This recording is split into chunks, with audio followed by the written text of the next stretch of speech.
Online class में आप सभी का स्वागत है। बच्चों, आज हम कहानी जो पढ़ने जा रहे हैं वो मुंशी प्रेमचंद्र द्वारा लिखित कहानी है, ईदगाह। इसमें आप जानते हैं कि भारत जो है वो त्योहारों का देश है। यहाँ बहुत सारे त्यौहार मनाए जाते हैं। हर जाति और धर्म के लोग अपने अपने त्यौहार मिलजुल करके मनाते हैं और सद्भावना के साथ भारत में रहते हैं। तो ईद जो है वो प्रेम और सद्भावना से भरा हुआ एक त्यौहार है। ये मुस्लिम लोगों का प्रमुख त्यौहार है। तो इस कहानी में मुंशी प्रेमचंद्र ने दादी और पोते के स्नेह का बड़ा ही सजीव चित्रण किया है। साथ ही बाल मनोभाव को भी बहुत अच्छे से चित्रित किया है। ऐसा चित्र जैसे लगता है कि वो चित्र सजीव हो उठे हो, वो घटना जो है हमारे आंखों के सामने हो रही हो। इस तरह का वर्णन मुंशी प्रेमचंद्र ने इस कहानी के अंतर्गत किया है। ईदगाह कहानी जो है, एक गरीब परिवार से एक छोटा सा बालक होता है हामिद, जिसके माँ बाप नहीं होते हैं। वो अपनी बूढ़ी दादी के साथ रहता है। दादी का भी दुनिया में एक हामिद के अलावा और कोई नहीं है और हामिद के लिए भी पूरी दुनिया उसकी दादी ही है। तो इस कहानी में ये वर्णित है। इस कहानी से हमें ये भी शिक्षा मिलती है कि निजी सुखों को छोड़ करके त्याग की भावना व्यक्ति में होनी चाहिए। व्यक्ति जो है दूसरों के लिए त्याग करने की भावना अपने अंदर रखता हो, अपने निजी सुख और स्वार्थ को छोड़ करके। आइए देखते हैं। कहानी बहुत ही सुंदर और बहुत सजीव, मर्मस्पर्शी है, दिल को छू देने वाली कहानी है। ईदगाह कहानी। ईदगाह से स्पष्ट है कि ईद और गाह, जहाँ ईदगाह वो जगह है जहाँ 30 दिन का रोजा जब पूरा हो जाता है, व्रत जब मुस्लिम लोगों का 30 दिनों का पूरा हो जाता है, तब वहाँ सभी एक साथ इकट्ठा होकर के नमाज पढ़ते हैं। तो उस ईदगाह, जब ईद आता है तो ईदगाह के आसपास मेले लग जाते हैं, मेला लगता है और सभी खुशी पूर्वक जो है ईद का नमाज अदा करते हैं और एक दूसरे से गले मिलते हैं, एक दूसरे को गिफ्ट देते हैं, बातें करते हैं। तो यहाँ जो है मुंशी प्रेमचंद्र ने बहुत ही सजीव ढंग से एक बूढ़ी दादी का अपने पोते के प्रति स्नेह को व्यक्त किया है। साथ ही पोते द्वारा अपने निजी स्वार्थ को छोड़कर, निजी खुशियों को छोड़ करके, त्याग करके अपनी दादी के साथ जो लगाव है उसको प्रदर्शित किया है। चलिए देखते हैं कहानी क्या है।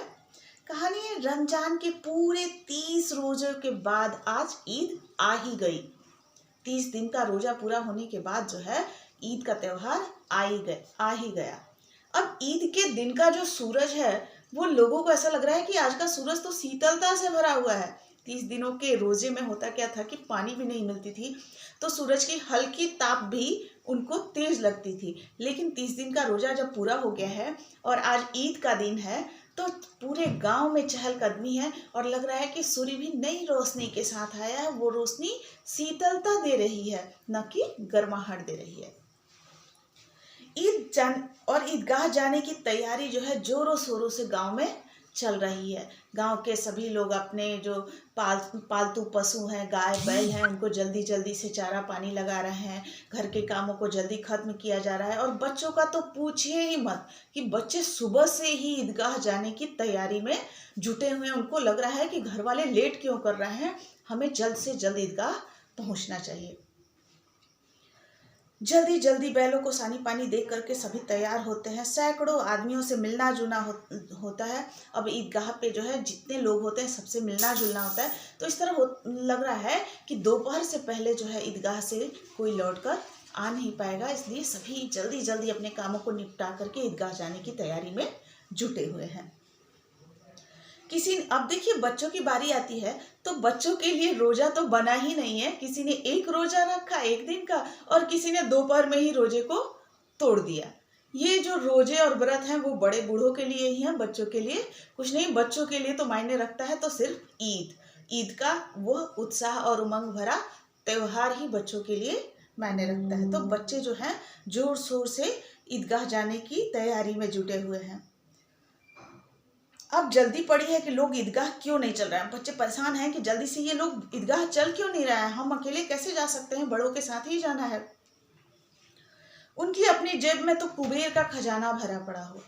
अब बच्चों को जो 2-4 आने पैसे मिले हैं, उसको मिलने से लग रहा है कि उनके पास तो कुबेर का खजाना ही मिल गया है। बार बार जेब से अपने पैसे को निकालते हैं, गिनते हैं और फिर जेब में रख लेते हैं।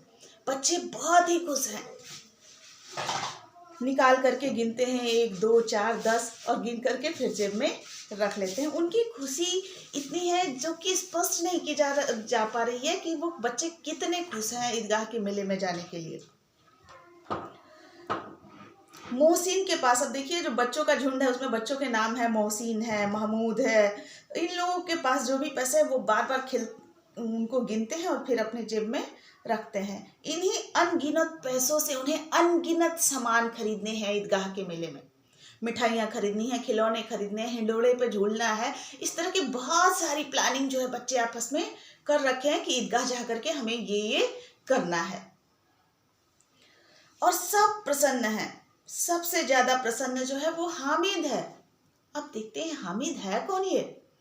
हामिद एक छोटा सा बच्चा है जिसके पिता गत वर्ष पिछले साल ही हैजे की बीमारी के कारण चल बसे और कुछ ही दिनों बाद माँ भी परलोक सुधार गई, मर गई। बचा कौन, उसकी एक बूढ़ी दादी। हामिद दादी के साथ ही रहता था। दादी की तो दुनिया ही हामिद थी और हामिद के लिए भी सब कुछ उसकी दादी ही थी।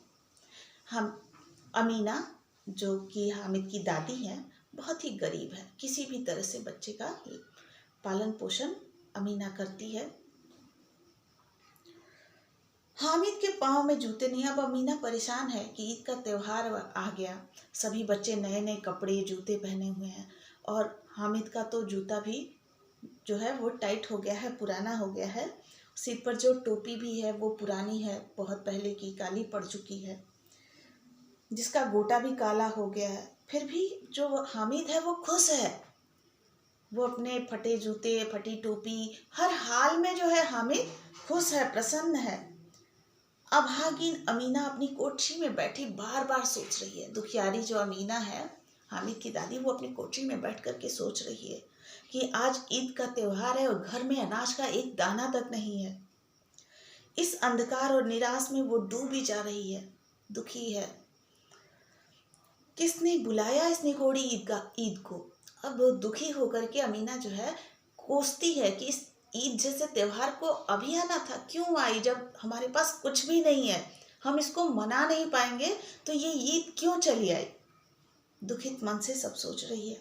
अमीना का दिल कचोट रहा है कि गांव के सभी बच्चे अपने पिता के साथ, अपने बाप के साथ ईदगाह जा रहे हैं, लेकिन हामिद का तो कोई है ही नहीं। वो छोटा सा बच्चा ईदगाह कैसे जाएगा।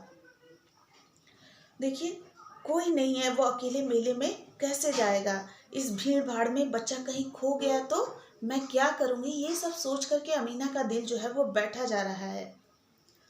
जूते भी, और देखिए कोसों दूर जाने हैं, बहुत दूर।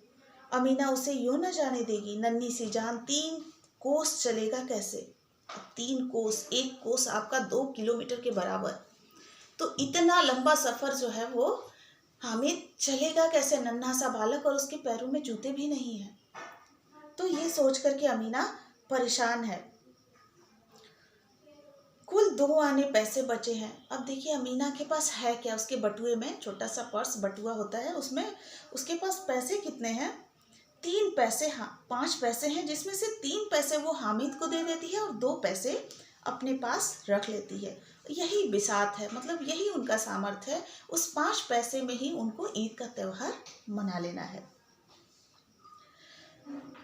अल्लाह ही बेड़ा पार करे। अब अमीना जो है परेशान है कि किस तरह से इस 5 पैसे में मैं ईद का त्यौहार मना पाऊंगी। अब अल्लाह ही किसी तरह से इस ईद के त्यौहार को पूरा कर पाएंगे।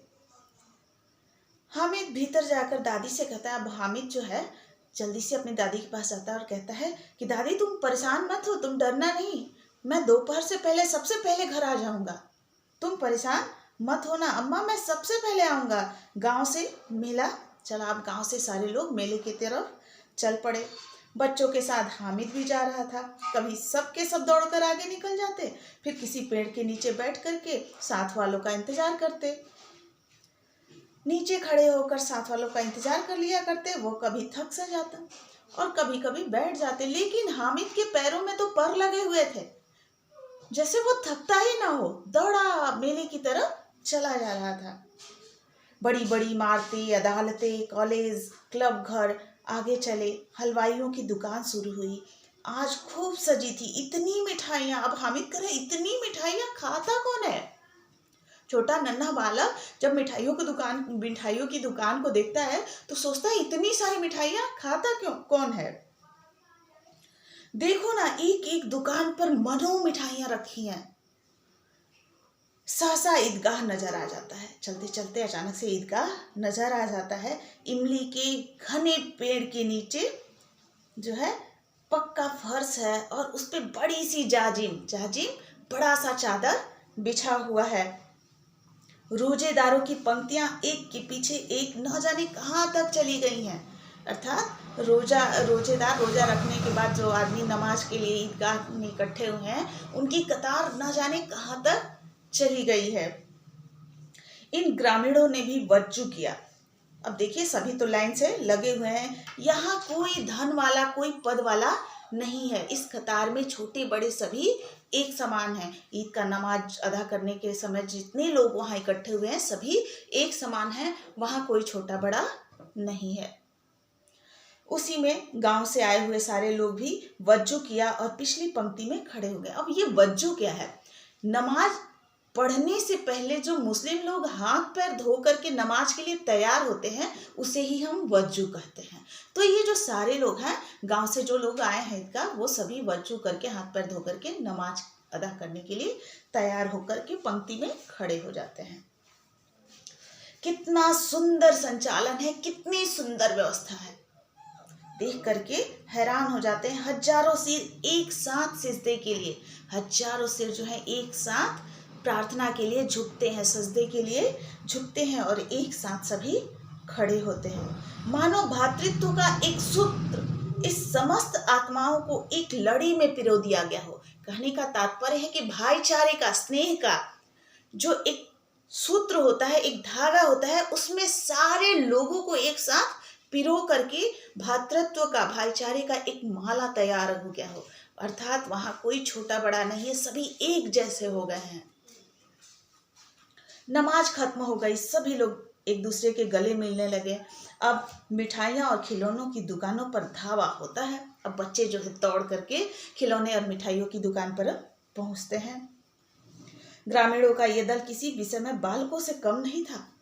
छोटे बच्चों से कोई कम नहीं था। गांव से आए हुए इन लोगों का दल कभी, और उसी में से जो बच्चे हैं, कभी हिडोले पे चढ़ते हैं, झूले पे चढ़ते हैं, चक्री पे जाते हैं। तो इस तरह से बच्चे जो है मेले में खूब मस्ती करते हैं जगह जगह। लेकिन हामिद जो है, वो छोटा सा बच्चा सबको किनारे से देखता रहता है, क्योंकि उसके पास तो सिर्फ 3 पैसे हैं और वो अपने 3 पैसे झूले पर झूल कर या चक्री पे घूमकर या मिठाइयाँ खाकर ख़त्म करना नहीं चाहता है। वो सब कुछ देखता है और फिर अपने पैसे को देखता है और सोचता है कि अपनी पूरी खजाने को मैं इन बेकार की चीज़ों पे खर्च नहीं कर सकता। घोड़े, ऊँट जो है लटक रहे हैं, 1 पैसा लेकर बैठ जाओ, 25 चक्कर का मजा ले लो। महमूद और मोहसिन, नूरे और समीस इन घोड़ों और ऊँटों पर बैठते हैं। हमें दूर खड़ा होकर के सब कुछ देखता है। 3 ही पैसे तो हैं उसके पास, अपने कोस का 1/3 जरा सा चक्कर खाने के लिए कैसे दे दे, ये बच्चा जो है वो सोचता है। सब चरखियाँ से उतरते हैं, सब खिलौने खरीदते हैं। दुकानों की कतार लगी है, तरह तरह के खिलौने खरीदे जा रहे हैं। सिपाही है, गुड़िया है, राजा, वकील, भिस्ती, धोबीन, ये तरह तरह की मिट्टी की मूर्तियाँ जो हैं वो खिलौने जो हैं बिक रहे हैं। सभी बच्चे जो हैं वो खिलौने खरीदते हैं, लेकिन हामिद जो है कोई खिलौना नहीं खरीदता है। उसके बाद होता क्या है, यहाँ जो है खिलौनों की बनावट के बारे में मुंशी प्रेमचंद्र ने बहुत सुंदर और सजीव वर्णन किया है। पाठ को जब आप पढ़िएगा तो आपको स्पष्ट रूप से लगेगा कि वो दृश्य आंखों के सामने चल रहा है। ठीक है, तो वहाँ से अब जो है खिलौने खरीदने के बाद बच्चों का दल जो है दूसरी तरफ चलता है। लेकिन खिलौनों की दुकान जहाँ ख़त्म होती है, वहीं से लोहे के सामान की दुकान शुरू होती है। लोहे लकड़ों की सामान की दुकान शुरू होती है। हामिद वहाँ रुक जाता है और उसकी नज़र अचानक से एक चिमटे पर पड़ती है। चिमटे को देख करके उसे लगता है कि दादी जो है रोटियां बनाते समय अक्सर तवे से उसकी हाथ जल जाया करती हैं, तो क्यों ना मैं अपने पैसों से इस चिमटे को खरीद लूँ। मन ही मन सोचता है कि जब मैं चिमटा लेके जाऊंगा तो मेरी दादी बहुत खुश होगी, मुझे दुआएं देगी, और बड़ों की दुआएं तो सीधे अल्लाह के दरबार में पहुंचती हैं। यह सोच कर के हामिद बहुत खुश होता है मन ही मन, और दुकानदार से चिमटे का दाम पूछता है तो दुकानदार बताता है कि चिमटा 5 पैसे का है। अब हामिद परेशान हो जाता है क्योंकि उसके पास तो सिर्फ 3 पैसे हैं। अब वो 3 पैसे में पता नहीं वो चिमटा वाला देगा कि नहीं। फिर जो है चिमटा वाला कहता है कि मैं 4 पैसे में तुमको चिमटे दे दूंगा। हामिद चुप हो जाता है और आगे बढ़ते हुए कहता है, मेरे पास 3 पैसे हैं, 3 पैसे में तुम मुझे चिमटे दे दो। जब वो कुछ आगे बढ़ने लगता है तो दुकानदार पीछे से आवाज दे करके बालक को बुलाता है और हामिद को चिमटे दे देता है। अब चिमटा लेकर के हामिद बच्चों की टोली में पहुंचता है और अपनी धौस देखिए कैसे जमाता है वहां, कैसे अपने चिमटे की प्रशंसा करके सबको जो है बेवल कर देता है कि सबके खिलौने और सब कुछ जो है बेकार लगने लगते हैं। देखिए खिलौने को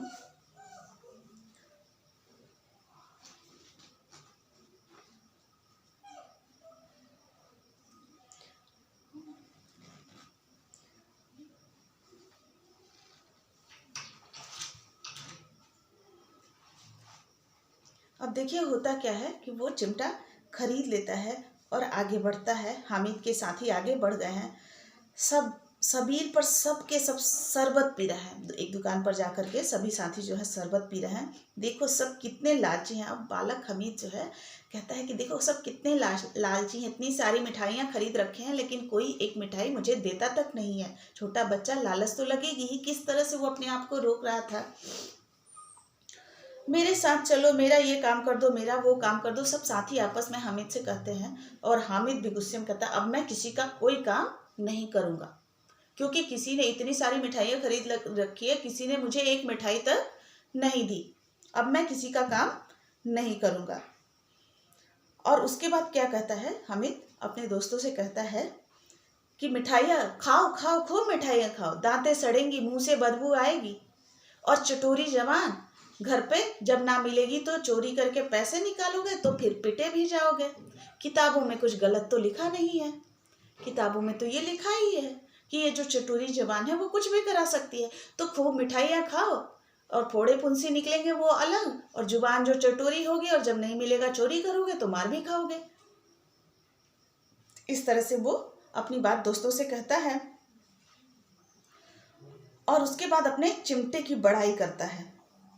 देखिए मेरी जुबान क्या खराब होगी, अम्मा चिमटा देखकर दौड़कर मेरे पास आएगी और मेरे हाथ से चिमटा ले लेगी और कहेगी मेरा बच्चा अम्मा के लिए चिमटा लाया है। हजारों दुआएं देगी, फिर पड़ोस की औरतों को दिखाएगी, सारे गांव में चर्चा होने लगेगी। इस तरह की अनेक बातें जो है हामिद अपने दोस्तों से कहता है कि मेरे चिमटे को देख करके अम्मा खुश हो जाएगी, मुझे दुआएं देंगी, फिर गाँव वालों से कहेगी। तो इस तरह से जो है मैं पूरे गाँव में प्रसिद्ध हो जाऊँगा। और बड़ों की दुआएं जो है सीधे अल्लाह के दरबार में पहुंचती हैं। मेरे पास पैसे नहीं है तो क्या, मैं गरीब सही, किसी से कुछ मांगने तो नहीं जाता। हामिद कहता है कि मैं गरीब जरूर हूँ लेकिन मैं किसी से मांगने तो कुछ नहीं जाता। उसने दुकानदार से पूछा ये चिमटा कितने का है, 6 पैसे लगेंगे, और किसी तरह मोल जोल कर करके वो 3 पैसे में चिमटा ले लेता है। और चिमटा लेने के बाद दोस्तों से क्या कहता है देखिए, हामिद ने कलेजा मजबूत करते हुए कहा 3 पैसे लोगे, और वो आगे बढ़ गया। मोल तोल करके 3 पैसे में उसको चिमटा मिल गया। अब वो चिमटे को कंधे पर बंदूक की तरह सजा करके अपने साथियों की टोली में अकड़ता हुआ पहुंचता है और कहता क्या है, मोहसिन ने हंसकर कहा ये चिमटा क्यों खरीदा है हामिद, इसका क्या करेगा। हामिद ने चिमटे को जमीन पे कस के पटका और कहा जरा अपनी भिस्ती को जमीन पे गिरा के दिखाओ ना, अभी पर लोग सुधार जाएगी तेरी भिस्ती। अब बच्चों आप सोचेंगे ये भिस्ती क्या है। भिस्ती जो है पहले के समय में पानी पिलाने वाले युवक हुआ करते थे, आदमी हुआ करते थे, और वो मशक में चमड़े के थैले में पानी भर करके लोगों को पिलाते थे। चमड़े के थैले को हम मशक कहते हैं, जिसमें पानी रखा जाता है। उसमें पानी रखने से जो पानी है वो ठंडी रहती है। तो अधिकतर जो मुस्लिम लोग थे वो रेगिस्तानी इलाकों में रहते थे, गर्म देशों में, तो वहाँ मशक में पानी भर करके लोग ले जाते थे। तो वो जो पानी पिलाने वाला व्यक्ति होता था उसको हम भिस्ती कहते हैं। तो यहाँ जो है हामिद कहता है मोहसिन से कि तुम जरा अपनी भिस्ती को जमीन पर गिराओ, सारी पसलियां चूर चूर हो जाएंगी तुम्हारी भिस्ती की। महमूद बोला, तो ये चिमटा कौन खिलौना है? बच्चे आपस में बात कर रहे हैं। महमूद कह रहा है कि ये चिमटा कौन सा खिलौना है जो तू इससे खेलेगा? हामिद, खिलौना नहीं है, अभी अभी कंधे पे रखा है, बंदूक हो गई, हाथ में ले लिया, फकीरों का चिमटा हो गया। चाहूं तो इससे मंजीरे का काम भी ले सकता हूं, मैं इसे चटचटा के बजा भी सकता हूं। एक चिमटा जमा दो तो तुम लोगों के सारे खिलौनों की जान निकल जाएगी। तुम्हारे खिलौने कितना ही जोर लगा ले, मेरे चिमटे का बाल बाका नहीं कर सकते। बहादुर शेर है मेरा चिमटा। इस तरह से हामिद जो है अपने चिमटे की बड़ाई करता है। सम्मी ने खजरी ली थी, प्रभावित होकर बोला, मेरी खजरी से बदल लोगे हामिद? मेरी खजरी ले लो, अपना चिमटा मुझे दे दो। हामिद ने खजरी की ओर उपेक्षा की नजर से देखा और कहा, मेरा चिमटा चाहे तो तुम्हारी खजरी का पेट फाड़ दे। बस एक चमड़े की झिल्ली लगा दी है, डब डब बोलने लगी। जरा सा पानी लग जाए तो खत्म हो जाए। मेरा बहादुर चिमटा आग में, पानी में, आंधी में, तूफान में बराबर डटा रहेगा और तुम लोग का कोई काम नहीं आएगा। चिमटे ने सभी को मोहित कर लिया, लेकिन अब पैसे किसके पास? मेले में सारे पैसे तो खर्च हो चुके थे और आधी दूरी तय भी हो चुकी थी। तो अब जो है बड़े लोग दोबारा से मेले में तो जाने नहीं देंगे, तो फिर चिमटा खरीदा कैसे जाए? अब उसकी चिमटे की बड़ाई सुनकर के सारे जो उसके साथी थे वो सब सोचने लगे कि हमने भी चिमटा क्यों नहीं खरीद लिया, हम क्यों मिठाइयाँ खरीदे, क्यों खिलौने खरीदे। फिर मेले से दूर निकल आए। धूप तेज हो रही थी, घर पहुंचने की जल्दी थी। बड़ों से जिद करे तो भी चिमटा नहीं मिल सकता। हामिद है बड़ा चालाक। बच्चे सोचते हैं कि हामिद बड़ा चालाक है, इसीलिए उसने अपने पैसे बचा कर रखे थे और उन्हें 3-3, 4-4 आने पैसे खर्च किए, पर कोई काम की चीज ना ले सके। हामिद ने 3 ही पैसे में रंग जमा लिया। सच ही तो है, खिलौनों का क्या भरोसा, टूट फूट जाएंगे। हामिद का चिमटा तो बना रहेगा बरसों तक। मोहसिन ने कहा, जरा अपना चिमटा दो, हम भी देखें। तुम हमारी भिस्ती लेकर के देख लो। इस तरह से वो जो है बालक हामिद एक एक करके चिमटे को देता है और सबके खिलौनों को लेकर के थोड़ी देर के लिए खेलता है और देखता है। रास्ते में महमूद को भूख लगी। उसके बाप ने केले खाने के लिए दिए। महमूद ने केवल हामिद को अपना साथी बनाया और उसे भी केले खाने के लिए दिया। बाकी सारे दोस्त जो हैं, साथी जो हैं, वो मुंह ताकते रह गए। 11 बजे सारे गांव में हलचल मच गई। 11 बजते ही सभी जो है ईदगाह से लौट आए। मेले वाले लौट आए थे। मोहसिन की छोटी बहन ने दौड़ करके भिस्ती उसके हाथ से छीन ली और मारे खुशी के उछाला तो मियाँ भिस्ती जो है नीचे आ गिरे और सुरलोक पधार गए। वो जो भिस्ती की मूर्ति थी, खिलौना था, वो उछालने पे नीचे गिर गया और तुरंत टूट गया। इसी तरह मियाँ नूरे के वकील का भी अंत इससे भी ज़्यादा दर्दनाक था। जो वकील साहब की मूर्ति खरीदी गई थी, तो अब ठहरे वकील साहब, उनकी इज्जत प्रतिष्ठा का सवाल, घर में उनको नीचे कैसे बिठाया जाए। तो 2 खूंटी लगा करके उस पर पटरे रख के, कपड़े बिछा के, जैसे सिंहासन पे राजा को बैठाया जाता है, वैसे बच्चे जो है पूरी तैयारी करके उस पर वकील साहब को बैठाते हैं और फिर सोचते हैं कि अरे अदालत में तो पंखे चलते हैं, तो क्या हम हाथ के भी पंखे नहीं कर सकते इस वकील साहब को? और हाथ से पंखा करने जाते हैं तो पंखे से लग जाती है कि हवा से वो वकील साहब का पुतला जो है नीचे गिर जाता है और टूट जाता है। तो अब 2 लोगों की कहानी समाप्त हो गई, मियाँ भिस्ती की भी और मियाँ नूरे वकील की भी। दोनों लोग चल बसे। इस तरह से एक एक करके सबके खिलौने जो हैं वो ख़त्म हो जाते हैं। और उनका जो वकील साहब थे और भिश्ती, वो सब मिट्टी में मिल जाते हैं। मातम हुआ और वकील साहब की अस्थियां भी धूरे में चली गईं। अब मियाँ महमूद हामिद की बारी आती है। हामिद, अमीना उसकी आवाज़ सुनकर के दौड़े हुए बाहर आती है और उसे गोद में उठाकर प्यार करने लगती है। सहसा उसके हाथ में चिमटा देखकर वो चौंक जाती है। हामिद की दादी अमीना जो है, हामिद के हाथ में चिमटे को देख करके चौंक जाती है। बोली, ये चिमटा कहाँ से ले आया? हामिद कहता है, मोल लिया है, खरीदा है। कै पैसे में? 3 पैसे में खरीदा है, ऐसा हामिद जवाब देता है। अमीना ने छाती पीट ली। ये कैसा बेसमझ लड़का है, दोपहर होने को आई, मेले में ना कुछ खाया ना पिया, लाया क्या? एक लोहे का चिमटा। दादी गुस्से से पागल है कि पूरा दोपहर हो गया, पैसे ले करके गया था, लेकिन इतने बड़े मेले में ना उसको कुछ खाने पीने को ना मिला, ना कुछ खाया ना पिया, भूखे पेट इस तेज धूप में लेकर आया तो क्या? एक लोहे का चिमटा। परेशान है, सारे मेले में तुझे कोई चीज ना मिली जो ये लोहे का चिमटा लेकर आया?